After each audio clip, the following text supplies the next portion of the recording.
Good evening. This is Mae Brussell on KAZU-FM in Pacific Grove, California. It is broadcast number 587, March the 7th, 1983. Last week I discussed the death of Charles G.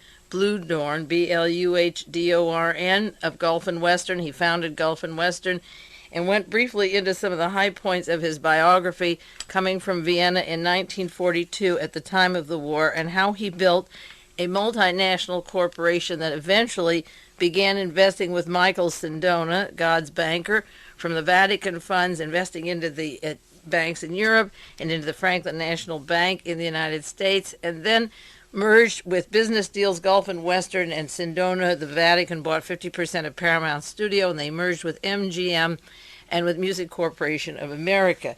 That three-prong area then branches out, and Gulf and Western buys Madison Square Garden, and there's a network, a fraction of what I call the Odessa in this particular story.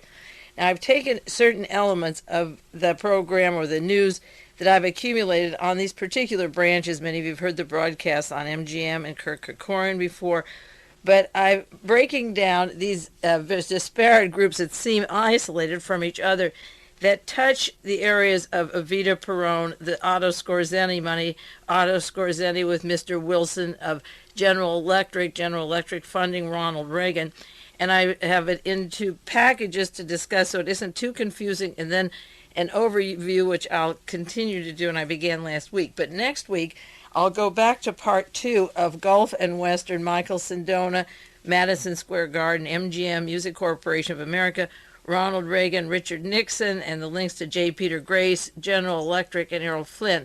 The reason I'm taking a one-week break in the continuity of that story is that last week we were off the air here in the immediate area in Pacific Grove. The broadcasts go out anyway on tapes for other stations, because by the time our storm is over, you don't even have a storm there at the same time. So the broadcasts continue, but the local people in the surrounding areas didn't get that broadcast, and many want to get the tape and keep up with that particular subject before we go on to the next one. So I'm allowing 1 week for that to pass, and our storm has dried up out here, and the station is back on the air. The tower is now fixed, and so we'll continue that second part next week. In the meantime, I have a lot of single stories that I quickly want to run down with you. I put them away and think about them, and lately I've been getting a lot of mail or calls and articles from people, and they probably wonder if I'm noticing these things, because I've done so much extensive work on the Vatican and Licio Gelli and the Opus Dei and Roberta Calvi's murder and so forth. But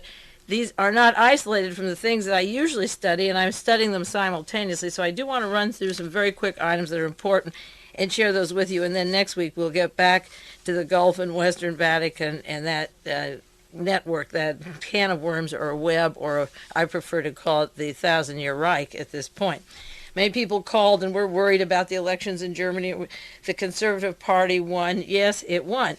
But off on the other side of the pages was the election in Australia that was equally important, because numbers of elections turning countries around to a more sensible approach is what we're really aiming for. Now, in Australia, Malcolm Fraser was put out of office as the Prime Minister, and the Labour Party leader, Robert Hawke, came in. Malcolm Fraser was put in by the Central Intelligence Agency, by George Bush, Henry Kissinger, Fritz Kramer, Alexander Haig, Nugan Bank, our generals and admirals, our narcotic dealers, and the death squads. They were instrumental in pushing those elections in Australia, and Australia's been trying to have Parliament and the courts look into all the various tentacles of the Nugan Bank, but the chances of that happening if Malcolm Fraser won were impossible. A newspaper of his law said that Fraser appeared to be fighting back tears in Melbourne because now he would have to resign. He was voted out. He's probably crying more for what will come out if he doesn't control the courts and the systems that investigate these problems. Now, we had a change of government. I keep bringing this up in France when Mr. Mitterrand came in Bolivia. They've arrested 15 people of the death squads linked to Licio Gelli and the Bologna bombing, and important people, including an attorney down there. Many of the Nazi death squads have gone into exile in Argentina and Paraguay. Bolivia doesn't want them anymore. Greece had a change of elections with Andres Papandreou. He's giving pensions to people that fought the Nazis, resistance workers, instead of killing them. He's giving them pensions. And Spain would not allow the Pope to go there prior to their elections because the posters of the Pope were to replace the candidates that were running against the arch-conservatives. So the Pope was kept out of Spain, and he's denouncing them as too liberal at this point. But in the last year and a half, there's been Bolivia and France, Greece, Spain, and Australia. So what is happening is that the courts can open up, the terror of the death squads is diminished, and trials are starting. So it isn't all bad. In fact, that is a pretty good victory over there. I got a letter from Charles Spears in Texas, one of my best co-workers, the wonderful student of history who works night and day on these same problems and has for many, many years. And he asked me, why don't you go into the story of the balcony, the second gunman in front of the Hilton Hotel when Ronald Reagan was shot? Why do you ignore this? He asked me that in the middle of the year. He asked me that this year. And I think this is an important difference that some researchers have among each other, and the reason I share it on the air and not in a letter, because I have answered it in the mail and it didn't seem to satisfy, is that maybe some of you have opinions of what I should be discussing as against how I select what I want to do. I know that the rifle story of the second gun or triple guns or four in the Kennedy assassination is so flagrant, and I spent 9 years just cross-filing and documenting that, and I have the basis of a 300 or 400 page book just called Rifle on the fact that Lee Harvey Oswald never owned or saw that rifle, going to the fingerprints, the powder prints, the ballistics of the trajectory, the autopsy reports, and so forth. Then when Robert Kennedy was killed, St. Caesar, the guard from Lockheed, shot right 1 inch from the back of the head, and none of the bullets in the gun that Sirhan owned went into him. Martin Luther King, the same story. He was shot not from the on the balcony of the Lorraine Motel, but he was shot from a man down below where the police were standing, and James Earl Ray wasn't in the motel. The Pope shooting, Ajah got shot at the Pope. He shot with him were other people. There was a team of people, and a second gun might have gotten into the Pope if the crowd hadn't dispersed and broken up or just settled for Ajah. In the Ronald Reagan shooting, there is flagrant evidence of a second gun, and I believe that as far as that subject goes, I've exhausted it as much as I want to. Penn Jones has it in his newsletter, The Continuing Inquiry. Bob Cutler's had research on the second gun in the balcony, and I like to do things that the other people aren't doing because I assume that through the grapevine you'll get access to their material, and why should I spend extra time on that? Now, I did broadcasts on the Reagan shooting that I think are more important because I already know by the trajectory of the bullet, the wounds in the president, the location of Hinckley, the witnesses on the scene that there was another person up on the balcony. You don't need more proof in any one of the cases that I've mentioned. The question is to get the people out of office who won't let the evidence be presented. The evidence is there.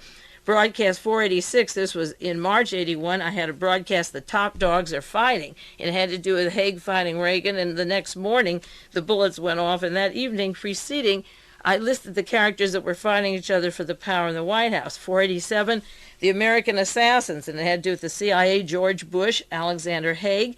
Again, linked to the Vatican, the Vicar, and the Hinckley family, the close relationship of all of them.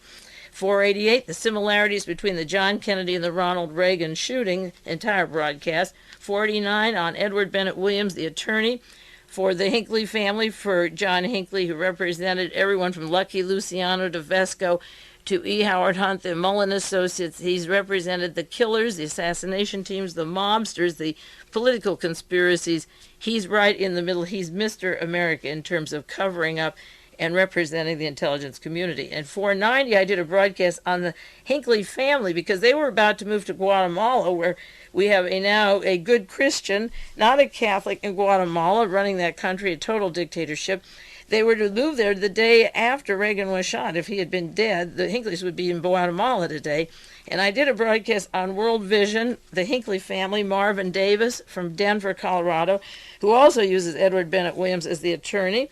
And Fox Studio, there is James McCord up there in Colorado, and Kissinger and Ford put on the board of 20th Century Fox, and World Vision, the religious fundamentalist Christian holy war linked to the Hinckley family. And then 496 broadcast, I did the Reagan shooting, and then the John Paul shooting that came in May of 81, and the role of the Masonic Lodge and Alexander Haig, and he's certainly big in with Michael Ledeen now and things that have followed since then. So that was almost 2 years. It was 2 years ago, 1981. I was doing that. So I don't think that extra man on the balcony is important right now. This House Select Committee on Assassinations spent $6 million and covered up every piece of evidence on John Kennedy. And furthermore, you can't get this administration. You can go into the evidence of these minute things like how many gunmen, what direction the bullets went. And they're not minute points when you add them all up. But until you get a total change of government, a total change of any administration, we can't do much about it. And that's why I like to go to the tentacles of I believe, the Nazification of Ronald Reagan, going back to 1937, 38, when he was brought to Hollywood and Errol Flynn was already with the Gestapo, and Warner Brothers, the nest of these Gestapo people that went on to have a lot of influence on our lives. So the answer, a long answer, but it's worth it because this is a person who does such fantastic work. I didn't ignore it, but the point is it's so academic that if anybody wants this material, they can order all those tapes if they don't have them, and they can get Penn Jones' newsletter or get the Newsweek and see the picture of him on the balcony. Now, Susie has a social column in the New York Daily News that's priceless if you want to know who is socializing with which monarchies, because the Habsburgs want to be back on the throne with the help of the Vatican. February, if you don't believe that, I'll read some documents later if I have time, of maybe in a week or two on this subject. My favorite subject is the monarchy and the Vatican at this point. But February the 9th, 1983, Susie had a column about the 50th anniversary of the Newsweek magazine, and Katharine Graham had a party in New York. And at the table, she said that Nancy Reagan's table, who was there? Before you faint with suspense, Henry Kissinger was on her right, Henry Kissinger, who works, the protege of Fritz Kramer and John McCloy, Henry Kissinger. And to the left of her was Edward Bennett Williams, the well-known Washington attorney. Well, if Nancy Reagan is socializing and eating dinner right with the attorney of John Hinckley, who shot her husband, we're in such a sad situation. It's identical to Jacqueline Onassis going directly to the yacht of Aristotle Onassis before John was murdered and immediately after Onassis was in the White House. And then she marries that man, and here he has this yacht of all German-speaking crew and Hallmar Schacht from the Reichsbank, who the John J. McCloy released, and Onassis wines and dines the Nazis and the monarchy, and our First Lady, former First Lady, is out on that yacht for quite a long time and married to this man. So here is Nancy socializing. She could have gotten up and gone home, but that's the company she keeps, and there isn't much at that point till we get all of them out. And the way to get them out is to keep showing the links of them to the murderous operation, not only how they cover up, because we know the evidence is there, but how they keep raising their status and getting more appointments and more power and more money if they were part of the killer team. Now, down to another subject. I got a letter February the 9th, and my sister-in-law got one. The lady who wrote it is Beatrice Bailey, Bayley Incorporated. Beatrice Bailey Incorporated, Sterling, Pennsylvania, 18463. I'll give you the address in case you want to write to her. And many of you World Watcher subscribers or listeners on the air, I wish you would write to her and see if she has your name in their files and see why she wrote to us this year. She wrote, as I say, to my sister-in-law and to me, Dear Ms. Brussell, the Brussell Family Heritage Book is being published March the 9th. It is a guide to the discovery and documentation of your personal and family heritage. We have spent thousands of dollars and months of work to research 70 million families to locate every Brussell in the United States. The name is very rare. There's only one Brussell family for every 250,000 Americans. Therefore, there'll be only one edition of this book. My sister-in-law and I decided we would send this $27.85. Although I wasn't a Brussels, I was born into it, and my children are Brussels, and see what they have. And I was just wondering how many of you, please let me know, send a letter or a postcard, and tell me if you got a letter like this, how many are going out around the United States. And if you didn't get one, write to her and ask her if she has your family, just for the heck of it, and let's see how far this is going. I don't know how many of you listened to the Grammy Awards a few weeks ago. I like music, country music, rock music, and theater music. Okay, most music.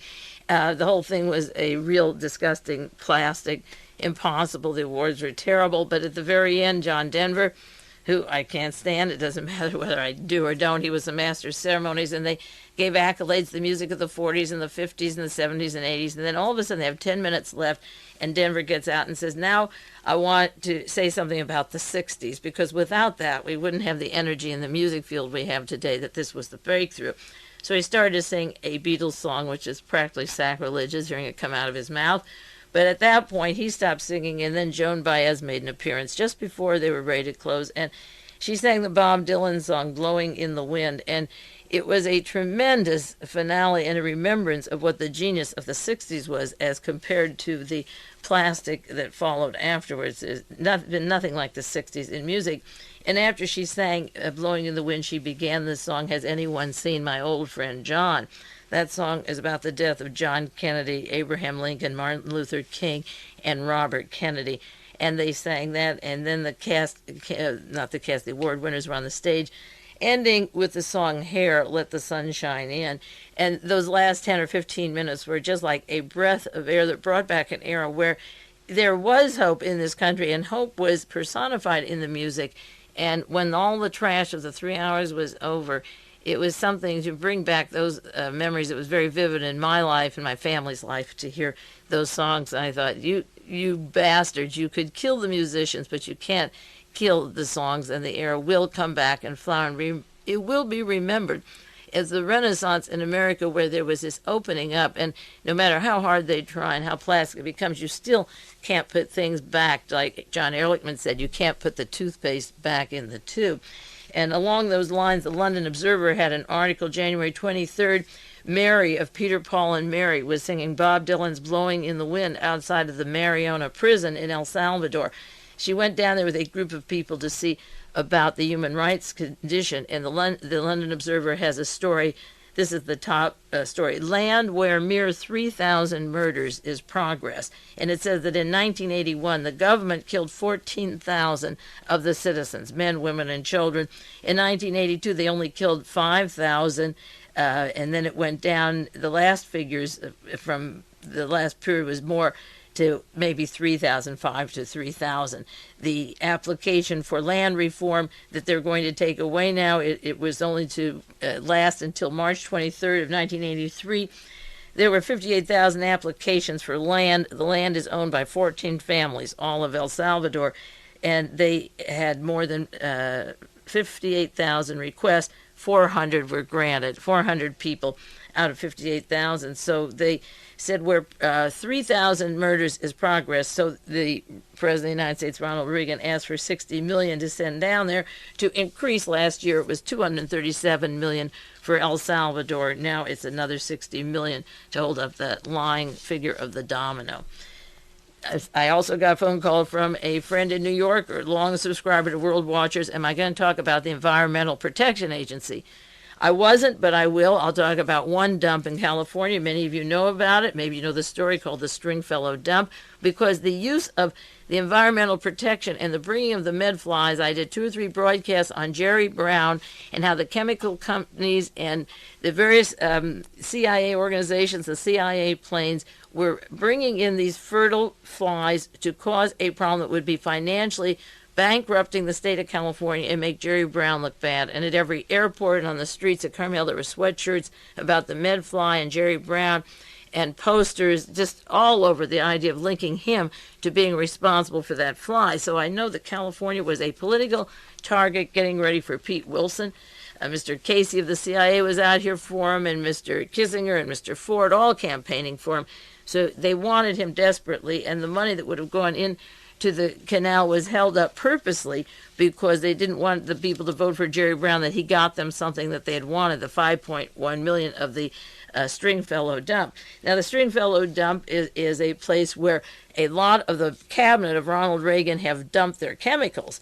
and they use it as their dump, and then they hold up the money. So if they put to clean it up what they dumped, they look like the president did it for them. The Republicans cleaned it. Edwin Meese II was former vice president of Rohr Industries, ROHR.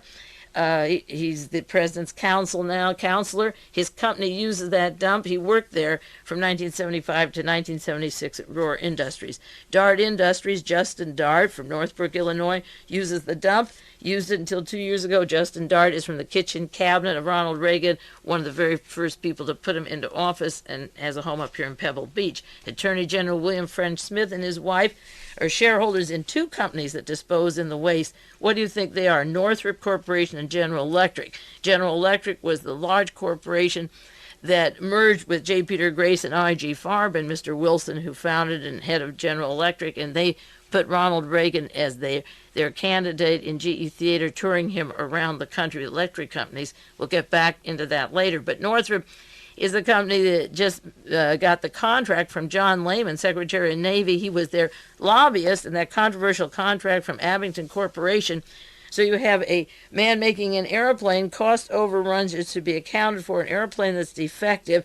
Huge funds the Secretary of the Navy is putting into a company that the Attorney General has stock in, and the Attorney General's wife. So if Abington does something wrong, or John Lehman, do you think Smith would prosecute it? No, that is how you know when these scandals come out, you see the interconnecting links. That's how you all of a sudden know that William French Smith is involved in Northrop and General Electric, and that Lehman is giving contracts to Northrop and General Electric. Rita Lavelle, who was fired from the EPA, was a former employee of Aerojet, AEROJET, General Corporation. They used the Stringfellow dump. Then she was directly responsible for enforcing the cleanup when the corporation she worked for was throwing the material there. Now, many of you have seen maps of your local areas in the states around the country, Minneapolis, California, Washington, Delaware, New York, where the dump sites are. They show you the sites, but do they tell you the figures? Stringfellow acid pits is soaked with 32 million gallons of dangerous chemicals. I wish somebody would take empty gallons, if we could find 32 million of them, and line them, say, from San Diego to New York. Would they go to New York and back 3 times? I mean, how many is 32 million gallons for one dump in one city in Riverside, California? And all of a sudden it overspilled in 1978, which would have to anyway. Where would it go? In the ocean? Where can 32 million gallons go in one dump? And here's Justin Dart, the Attorney General, the official of the EPA, Edwin Meese, all having a finger, as well as these other companies. It spilled over, and people started getting urinary tracts and seizure and asthma and headaches, and they're very sick. And so instead of giving the money, $6.1 million, to clean it up, they decided after the election, so people wouldn't vote for Jerry Brown, because he may get the credit for cleaning it up. Now, here's a new name for you, a new amount of money. I love floating millions and billions. Tell me if you've heard of this one before. His name is Ryuichi Sasakawa. Maybe you heard of him. I haven't, and the reason I'm putting it on the air is that it isn't a wire story. A San Francisco Examiner, not APUPI. Mystery surrounds Japanese millionaire. Written by Norman Melnick. Ryoichi. First name. Ryuichi. Second name, Sasakawa, Sasakawa. He was honored as a humanitarian. He came to San Francisco. There was a $250 plate dinner for him. He was an admirer of Mussolini. He favored the war against the Allies. He was imprisoned as a war criminal by Americans, but he was never indicted on any charges. He was in prison 3 years and out.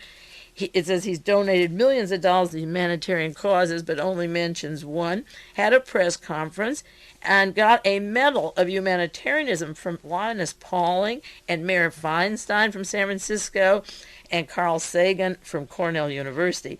A public relations executive from New York, Joe Duome, D-U-O-M-E, flew out from New York for the press conference to be a buffer zone. Mr. Sasakawa is 84 years old. He doesn't die young like John Kennedy or Robert Kennedy or Martin Luther King. He's 84.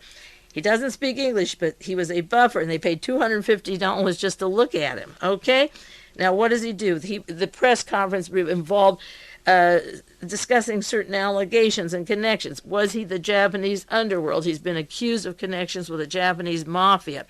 Is he favoring nuclear weapons in Japan? He says, I don't want to rearm Japan, but he funds the right-wing group with the aim of producing nuclear weapons in Japan. He's passionately anti-communist, and he is said to be allied with Reverend Sun Myung Moon, M-Y-U-N-G, Mr. Moon, head of the Unification Church. He said, I don't believe I ever said I admired Hitler, but I admired Mussolini's building up Italy after World War I and his equal treatment of all people. He impressed me like a samurai-like individual. Mussolini, go back to Ethiopia, to Yugoslavia. The Italians were so cruel to Ustashi and the Nazis in Yugoslavia that Hitler said, quit cutting off their heads and parading them on sticks around the street because you give Nazism a bad name. Go into the record of the Italians and Guernica and the Spanish Civil War and what they did in Spain and the various countries where they were. He thinks, in the brown shirts, he trained Mussolini, Mr. Begin, Menachem Begin, in the brown shirts to be the terrorist that he is. Well, he gave $12 billion to social and humanitarian causes all over the world. If he gave $1 billion to Reverend Moon to get started, that would be pretty good for this big spectacle and publicity. But where did the $12 billion go? We're talking lately in figures of $2 billion here and $2 billion there, or $1.2 billion that the Vatican is missing in Panama. Maybe he'll make up the Roberta Calvi money that was down there in the dummy fronts with $12 billion. He gave $32 million to the United Nations. Did you ever hear this dude? Ryoshi Sasakawa. I never did, but with that kind of money, you see, Japanese mafia money or Chinese mafia money or United States or Italian or Indonesian or Pakistani or Lebanon, Turkey, the mafia money is great because with oil is a tremendous investment in exploration, in drilling, and shipping and packaging. With mafia, just grow a poppy every year. You have a poppy season, you grow it, you turn it into heroin, you bring it in. I mean, there's no problem. Every year just comes up like the weeds in your garden. So unlimited money, where does it go? And they put him on a pillow and have a dinner party and pay to see him. He ought to be in a cage at the zoo. Everyone parade him. That's what I think we should do with these people. Now, the Ramasa. Have you read about the Ramasa? The London Observer had an article, and the Washington Post. The Ramasa is the largest combine in Spain of 18 banks and the country's largest industrial combine. The Spanish government recently nationalized it to protect the investors 1 year after Roberta Calvi was murdered because they're making huge loans offshore to shell companies that were controlled exactly like the Vatican. And in Spain, the Ramasa Group is called the Octopus Day because the founder of it was a member of the Opus Dei, Jose Ruiz, Ruiz-Mateos, M-A-T-E-O-S. He belongs to that secretive group that was formed in Spain, another multinational corporation. This is why Bluhdorn is so expensive, or these various unknown people that come from a questionable background and build these huge fortunes, and the budgets of them are larger than some entire countries.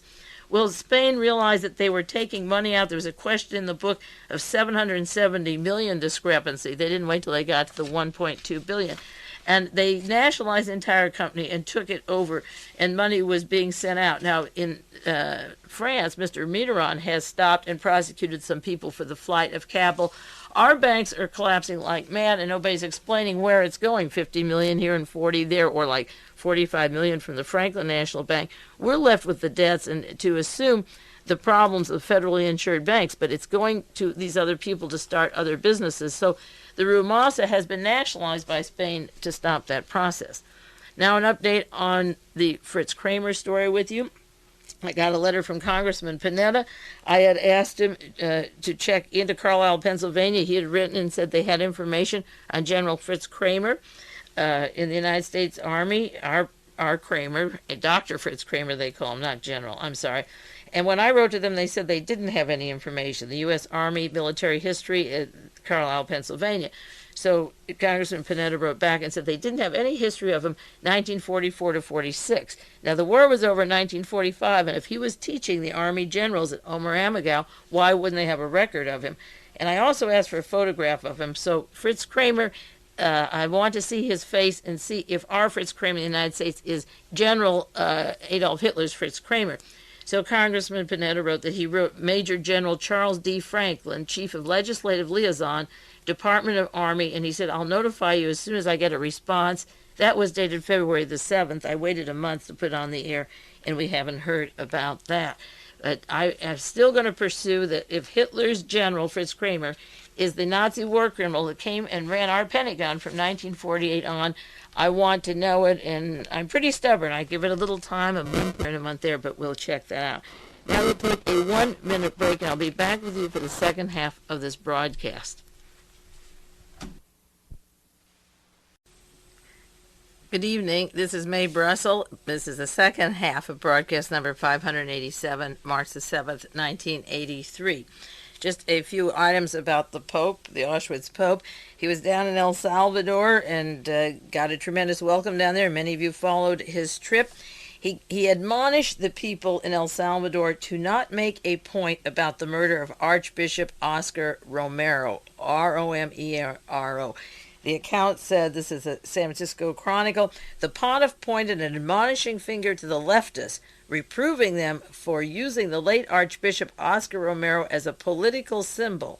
Romero was killed March 1980, that was 3 years ago, by an assassin who was part of a right-wing death squad. He was an outspoken critic of the human rights abuses of the Salvadorian government and had called for talks with the rebels. And the Pope said Romero was revered and a famous pastor, but used his memory respectively and as no ideological instrument. Now dig that. I mean, what rotten hypocrisy. If the right wing had shot a cardinal, if they think that the left had shot, the Bulgarian KGB shot the Pope with no proof. We hear it over and over and over again that it's a political thing. Here's a Jah who belonged to the Nazi right-wing Grey Wolves terror team. But they try to say, what if the KGB wanted to do this? This is an act of war. What if a right-wing person had come into a church and shot a cardinal or a pope? We would never hear the end of it. It is the most rotten hypocrisy. If he was a martyr, if he believed in not having 14,000 gunned 1 year or 24,000 the year before, and furthermore, they didn't even shoot him. There's no nicety in death, not in his home, not in front of the house or in a car. They went right into the church and gunned him down at the altar. And then 2 days later, and I've seen the movies of this, when they were mourning and standing in line to see him, the Salvadoran government came and gunned on the street the people to break up the procession and the grieving. You saw the movie Gandhi, or I hope you did, or go see it, and it shows the British taking a compound and gunning these people down in the compound, men, women, and children. That was a long time ago. It is still going. When they were grieving, they shot him in the church to show these priests. And then this Pope has the nerve to say, don't you use him as a symbol. Why not? He can't dictate the feelings of the world. This is the Auschwitz Pope. If he were any different and hadn't worked, if he worked as slave labor at Solvay Chemical and didn't know the difference and turned out to be a nice man, but he isn't a nice man. He's a fascist. He was a fascist then and he's a fascist now. Here's another one. The Pope warns the Panamanians about rebels. Why doesn't he warn them about the right-wing death squad who want to control all the land, all the resources, all the sugar, how the CIA kills Mr. Trujillo, who's no saint, and then puts the CIA in Gulf and Western taking the monopoly of the sugar over there. Pope warns about rebels. San Francisco Examiner. What is there to warn? I'm worried about the Nazis. I'm not worried about the rebels. And furthermore, it quotes his staying and being in Panama with Panama's Archbishop Monsignor Marcos Gregory McGrath. Capital MC, capital Grath. If you don't know that name, Archbishop McGrath, he was the host of Juan Perón when Perón released the money, the Odessa Nazi money, and was taken out of Argentina. All of the Vita Perón money, 100 million and more, and then the 30 million of the diamonds, and what I discussed last week, and I'll go into next week. It was at the home of this one of McGrath that Juan Perón stayed. And furthermore, I asked somebody down in Los Angeles last time I was there who had given me this information to tell me more about McGrath and McGrath's brother, a very important family in this country, because all of a sudden the connections of Perón to Panama took on a new meaning for me with my research. And this person said, well, we can't tell you that, we'd be killed. And I said, well, it was going to be in a book, written up in a book. He said, we can't use the name McGrath, we'd be killed. You know, this death threat story is comes over and over again. A lot of people who've been involved in dirty work can't tell more because they would be killed. This person who told me wasn't involved in dirty work, but he couldn't discuss McGrath and any book they wrote about the era of this particular person that I knew. They had to erase the fact that they even knew him. The name doesn't even appear. So that's why I put it on the air, because it's an important name and you should know the Archbishop. That's who the Pope visits as part of his entourage down in Panama. Now, I don't remember, I can't remember putting on the air, although I discussed it many, many times, that the Pope worked for Solvay Chemical, which is IG Farben, and I had that the minute he was made the Pope, within a very short time after that. But the San Francisco Examiner and other articles in January of this year came up with the admission that Mr. Hermann Abst was on the board of directors of Solvay Chemical that the Pope worked for. See, Hermann Abst, and I pointed out, was the head of the chairman of the Deutsche Bank from 1940 to 44, and he had the financial power behind the Third Reich, behind Adolf Hitler, writing the paychecks and the salaries for the Gestapo and so forth. And I had brought attention to this to Charles Heim, not only Hermann Abst, when he became the Vatican banker, he was excited that that was getting in the news, and he went to the Holocaust Center in L.A. to share that with him. And I said, well, why don't you discuss the Auschwitz Pope, the fact that the Pope worked there? So what the Holocaust Center did was come out with a disclaimer, and using a book written by Cardinal Kroll of Philadelphia, if you'd believe that one, Grace Kelly's great shotgun, you know, the one who makes matches in Philadelphia. Grace was fixed up by the Vatican with Prince Rainier. Well, the story is Vatican's German banker ran quarry where Pope broke rocks. In a week or two, I'll read you another version out of Poland of what he did there. He wasn't breaking rocks. He was carrying rocks away that other people broke and doing other things at the quarry. But there was the admission in the paper that Pope, his name was Karol Wojtyła now. You can either pick on Pope John Paul II now, or Karol, and forget the other part if you want. It's easier to remember that. He did work for Solvay Chemical, and Hermann Abst, who's now 81, an advisor to the Vatican Bank of all things, was on the board of directors of Solvay. Now, the Associated Press story doesn't say that Solvay was IG Farben, and it says he was a slave, but the point is that they did confirm in documents 1945 Senate subcommittee hearings, and that this Solvay and IG Farben, which I knew were one, and that Hermann Abst was on that board and in charge of that, and that was IG Farben. So that they have him breaking rocks. He was more than that. But if you just have him at the location, that's close enough if you have him in that location for right now. And we'll show you where the rocks were. And in time, you'll know that he knew everything that was going on at Auschwitz, and then was handpicked for the role that he's playing today so beautifully. Now, there's another name I want you to know. I've introduced you to some new names now this evening. But there's a fellow, Jerry Hodges, a man who came from, I don't know where his original basis was, the Bay Area. He called me when he was working on the Jonestown investigation, and he wanted to bring me maybe 1,000 pages of documentation of Jonestown, the CIA, and Jim Jones. And before I meet people, before they bring me gifts, you know, beware of Greeks bearing gifts, I always ask a few routine questions, and I didn't like him, and I didn't trust him, and I said, no, thank you. I just rather limp along with what I've got than open my door to somebody just because they have documents. That's the same way with Robert Erringer that I mentioned before. I wouldn't let in the house or near the place.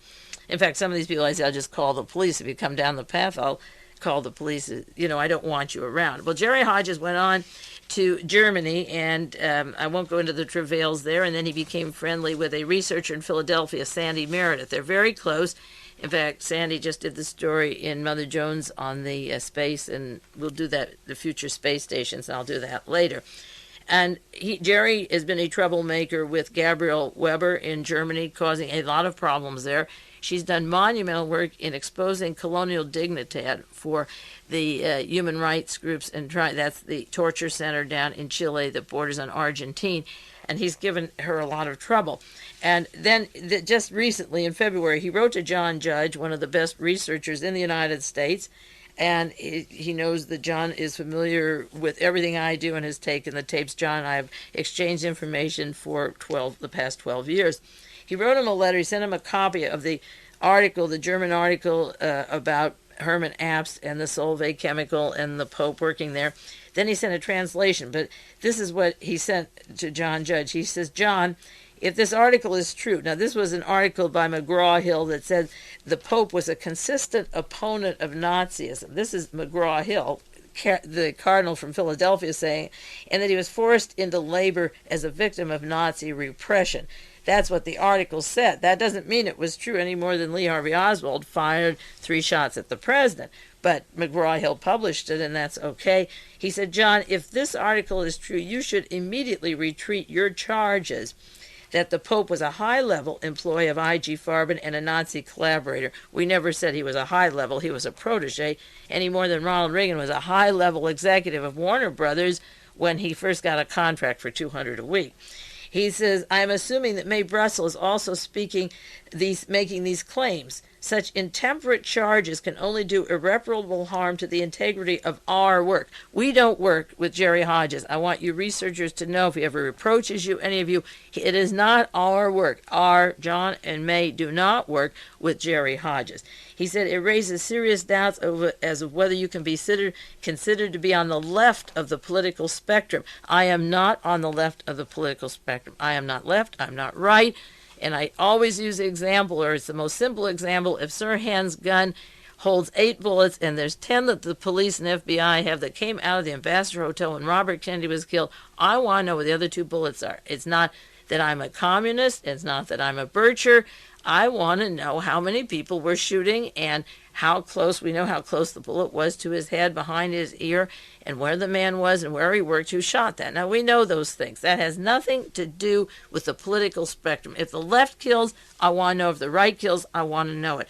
So he thinks that we're on the left. Jerry Hodges is on the left, and that's why he protects Colonial Dignidad, where Michael Townley, the CIA, literally quarters people up, slices them in 4 pieces to show the Chileans and the Argentinians how to do it.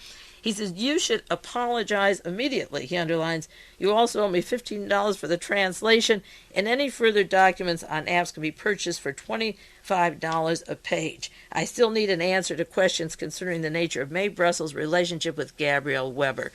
Hey, when the Pope calls me, I'll answer him, okay? And I've got a phone, I'm listed. Vatican calls me and says, why are you doing this? Or anyone from this area, any cardinal, priest, I'll talk to them. When does Jerry Hodge, who's nothing but a pain in the butt, have the nerve to say that we should apologize for him to something because one source makes it true and then he wants to line up with us? Forewarned. I didn't warn you about other creeps that came through here years ago, so I'm warning you on these names now because they come out of the woodwork and each new person gets sucked in by them. I've screened them pretty carefully, but don't you get sucked by them. Another item now on the Bay Area visit of Mrs. Allende, the widow of Salvador Allende, cannot visit the United States. There's a meeting in San Francisco by a Bay Church group on women and human rights, and Ronald Reagan's administration said the 68-year-old widow of the slain Chilean president Salvador Allende, Allende, cannot come to the United States because the group that wanted to bring her here, listen to the crime they did. They spoke out against the deployment of U.S. intermediate-range nuclear missiles in Europe. So the World Peace Council wants her to speak in San Francisco, but because they don't want nuclear in Europe, she cannot come to this country. The land of the free, free speech, hear everybody, hear both sides. No. Chile, Henry Kissinger, Alexander Haig, Vernon Walters, Michael Townley, the whole group, Nugan Gang, Edwin Wilson, Murder Incorporated, kill Salvador Allende, Fritz Kramer behind them all. And poor widow, she can't come to talk to a group because the group doesn't want nuclear missiles in Europe. Another small story you might or might not have seen. Charles Manson rages over the increase in security in his cell. He was found with guards' clothing in his prison cell. The California prisons are run by men who have swastikas under their arms and clothes. I was told this by prisoners at Folsom, Vacaville, and Soledad, and San Quentin. And I used to do a lot of prison work, and they wear, a lot of them have swastikas, talk fascism. The time George Jackson was killed, there were people from the LAPD and agent provocateurs in prison clothes to confuse the skirmish out on the yard. And remember, it was in December of this year for National Examiner, I did a story how the right-wing Nazis and the police department were going to spring Manson. Why would they do that? So they could say there's terrorism in California, like the SLA kidnapped Patty Hearst, to get more police, to open up doors, no knock, to search cars, to go into campgrounds, to pursue where people are staking out. They blew it because after the Tylenol scare, we were to have the Charlie Manson. But Manson, they didn't get to Manson. Okay, Manson was caught by a few aware people of what was going on. In the prison he had, and I wrote about this, the hacksaw blade, the nylon rope, and he was up in the roof of the church, the chapel, with all kinds of chemicals and so forth, and he was to be sprung. Why was that stopped? Because Joe Hoover was murdered in Oroville. They haven't had a trial yet of Red Wortham on this case. It'd be interesting to see what happens, but this again goes back to a group in California, law enforcement people using the terrorism, and they have to dig into the barrel and get old Manson out because he's very important, and the Hoover murder was important because I believe Hoover, he saw pictures of Manson, was talking about him, and Red Wortham was up at the prison saying you're going to see him soon, and I thought, and wrote about it. If you want a copy of our article, send a self-addressed stamped envelope. Again, Manson was found with the clothing of prison guards. One of these days he'll get out. This is the week of the anniversary of the Reichstag, going back 50 years, February and March, when Hitler came to power, just 50 years. If you don't know what the Reichstag is, R-E-I-C-H-S-T-A-G, get out your history books and study what Mr. Goering did and Adolf Hitler did, and how they used a person as a pawn to set up a fire, Marinus van der Lubbe, L-U-B-B-E, and then that was when Hitler took total power of Germany and became a Nazi. The government was one political party, that was it, and the Nazi party was in power. The reason I say the Reichstag, you should study it. You should also, if you don't have it, get my article, The SLA is the CIA, because in another month or two, I'm going to do the whole groundwork and write a story on the Olympic Games. Will that be America's Reichstag? And then distribute it to the LAPD and to congressmen around the country. That's one of my projects I want to do. Now, to the John Belushi murder, the DA expects criminal charges in the death. Remember the broadcast I had on John Belushi, several of them? I was saying on there, if that isn't a clear-cut murder, I don't know what is. How in the heck can you get away with a thing like that? Well, thanks to the good taste of Kathy Evelyn Smith, who told the National Enquirer she injected him 24 times in 30 hours, gave him the fatal coup de grace. She saw him die.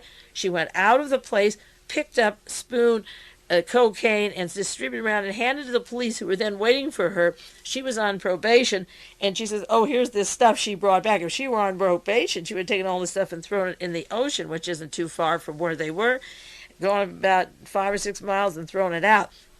She hands to the police. I think that they didn't want to arrest her because she'll link in as one of the major suppliers in Hollywood, and also could tap into the John DeLorean, Johnny Carson, NBC cocaine connections. And it was on NBC that John Belushi was making fun of Henry Kissinger and all the fools in Washington, and was a very political person.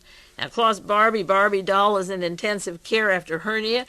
We'll grant that maybe he had a hernia. You can't fake this and do surgery. He's also under a severe nervous system, but the severe nervous disorder that he has is one that Germany has and France has in the United States, because ever since his arrest, which is only a month ago, we've learned more about our government and the Nazis than we have in the last 20 or 30 years, and France and Germany and America must be trembling. The key to this case is that he was put in intensive care, and after surgery they said he'd be in intensive care a week or 10 days, unless you have a new heart like Barney Clark. Very few people, you correct me if I'm wrong, they don't automatically, with a hernia, have 10 days of intensive care. So I'm wondering if when he's through, he'll have a hernia of the throat and you won't hear anymore. He may get problems. And I can't believe that there won't be some Gestapo in that hospital that in some form they can't take care of him to stop that trial, because that trial will shake the Western world to its foundations. Another story this week that's very pertinent and symbolic of what's been going on in this country the last 30 or 40 years. Military terminal allegedly leased by mobsters. Part of the U.S. military's largest ocean terminal is leased by the New York crime family, the Genovese family, for gambling, loan shark, extortion, and labor racketeering. The Genovese crime family leased a 33-acre section of the U.S. Army's military ocean terminal at Bayonne, B-A-Y-O-N-N-E, New Jersey, from the Army Corps of Engineers. Now, Raymond Donovan, of the Department of Labor, Secretary of Labor, was linked, when the stories that he was linked to the mobsters, and before his two primary witnesses were murdered that testified in grand jury against him, he was linked to the Genovese family. And I did broadcast about Raymond Donovan and Genovese and Jack Ruby and the political assassinations, the link of Jack Ruby directly to the Genovese family. and his role in Dallas of wiping out the Patsy so that the traces of the mobsters and the Nazis to the Kennedy murder wouldn't be found. Now, Donovan is staunchly defended by Helene vonDamm. She appoints these people, and she, including appointing herself, I guess, to Vienna, but she was a staunch defender of Raymond Donovan, a close friend. Now, Helene uses that name of Christian vonDamm, and remember, Christian's down there with the cocaine king in La Paz, Bolivia, working at the Bank of America, and the cocaine king floods Genovese and so forth in the United States with cocaine. So how nice to have the cocaine operation, linked to the Bank of America and the powers that be clause Barbie down there in the American CIA government down in Bolivia, and then you have Raymond Donovan at a base. Now, this isn't anything new. We let Lucky Luciano out of Murder Incorporated in New York, put him in Italy so that when the war was over, the mob money would begin flowing in, the Lansky, the Genovese, the Gambinos, the whole Cosa Nostra, the crime families after World War II would escalate, and in return for their selling dope and doping us in this country, they would kill labor leaders and witnesses to trials or politicians and work with the death squads. So what is new? Not much, except it's on an army base. It's in the story, and the 33 acres, I'm sure, right on the water aren't just used for loan sharking. You can imagine what ships come in and how the ships come in with the increased narcotics. Now, just two more subjects before our time is up. The time goes pretty fast. The movie Missing is up for Academy Awards. It was a fantastic movie. It uses the name Henry Kissinger. It uses the name Nazi. Many of you have seen it, and some of you missed it. But any movie that's nominated for the Academies is reissued. It's here in the local area. Be sure to see it. There's a $60 million lawsuit. Nathaniel Davis of the CIA is filing a $60 million lawsuit against Mr. Gavras, who makes these marvelous movies, against Universal City, the distributors of the film, interesting enough, Music Corporation, distribute this Harcourt Brace and the Hearst Company, Avon Books. Now, all of those companies have insurance. I talked to Don Freed about this. They're not hurt. They have insurance. Lloyd's insures them. But what it does, because I called to see what I could do about helping with this case, what it does is to stop anybody else from wanting to make the movie. So they slapped a $50 million lawsuit, and the major corporations are covered so that they're not really hurt. And if they want to be sure that Mr. Costa Gavras, his name is Gavras, will not make more movies like this. He's made such marvelous movies, and they want to stop him. So it's a question of intimidation, and neither side loses except the next producer who won't put up the money. Now, on broadcast number 533, this was February 1982, I talked about the movie Missing, so I don't have to dwell more on that. But I also gave on that broadcast the list of good books to study on Chile, on the murder of Salvador Allende. There are good books and good articles and excellent material. Chile, if you want to know what America is going to look like, and I said this when Missing came out, go see that movie and then picture your streets 5 to 10 years from now. That is what you're going to live with, because you allowed that there. The karma is going to come back to you and us. If you allow these things to happen, you don't speak up, you don't yell, people don't send enough letters to the editor, they don't talk the radio talk shows, they're just idiots that call in. If you're not going to let your voice be heard in some way, you can guarantee that the streets of America will look like they did in Chile and look like it today. I mentioned the book, The Execution of Charles Hermann by Thomas Hauser, Covert Action in Chile by the Senate. The Senate did hearings in 1975. Hidden Terrors by A.J. Langmuth, Languth, Death in Washington by Donald Freed and Fred Landis, marvelous book. Alleged assassination plots involving political leaders, the House Select Committee. Assassination on Embassy Row by Don Dinges, D-I-N-G-E-S, and Amnesty International's book on torture, published by Farrar, Straus, and Giroux. I have a sheet that goes with broadcast number 533 with sources of Chile and the American involvement. And then finally, on the matter of Orlando Letelier, which is so important. It's important because he's a Chilean who went into exile, and with assistant Ronnie Moffat, they were murdered September 21st, 1976. Jack Anderson has an article this week that there's been a foul-up on Michael Townley, Townley, that he was the man who broke the case of the involvement of the CIA and the Chilean government in blowing these two people up in Washington, D.C., and in return for his talking, he was to be on parole. 3 years later, his time for parole is to take place, and he was supposed to have protection, lifetime guarantee, and money from the United States government for this wonderful thing. He told the names of the people, then all the other people were sprung out of jail. So it's 3 years, nobody's suffering, and some weren't brought to this country from Chile.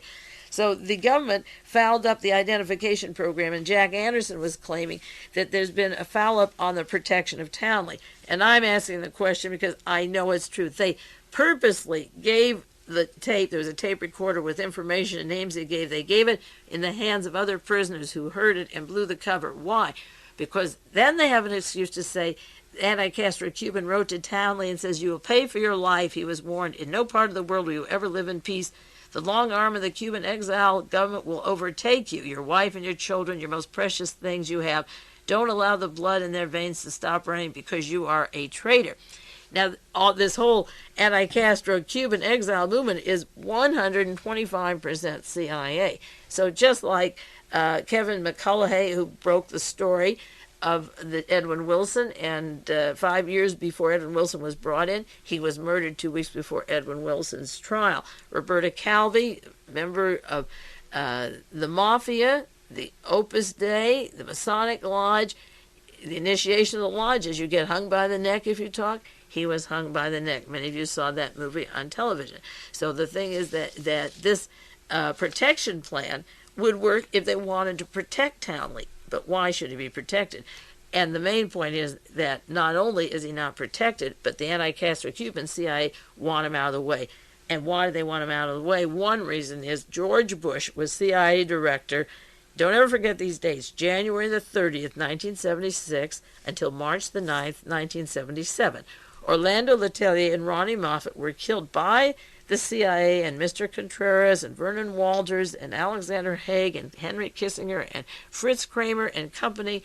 He was blown up, and his companion that they worked with at the Senate with him in Washington, September 21st, 1976. So Haig was CIA director from January to September, and then covered it up, and then covered it all up.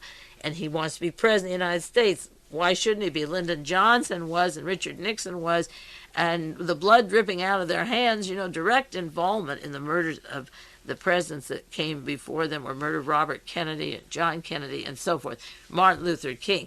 Nothing much is new along those points either, but George Bush is very quiet and low-keyed, and he and the Nuganan Bank and William Colby and this whole group of murderous, dope-dealing, military intelligence group that thrive off of murders were involved in this operation. So what they're trying to do is set Townley up so that he doesn't write a book or survive, so his threats may be real. I don't doubt that his life isn't in danger, and I don't believe it was a foul-up. Jack Anderson called it a foul-up. The best way to get somebody murdered is to release the information of their whereabouts or what they did, have them murdered, and say, "Oops, we goofed, we gave the wrong tape to the prisoners." I don't think it works that way. I really believe that, seriously, that if there was a revealing of his name at the time he's supposed to be paroled, it was done on purpose. And why should he be paroled?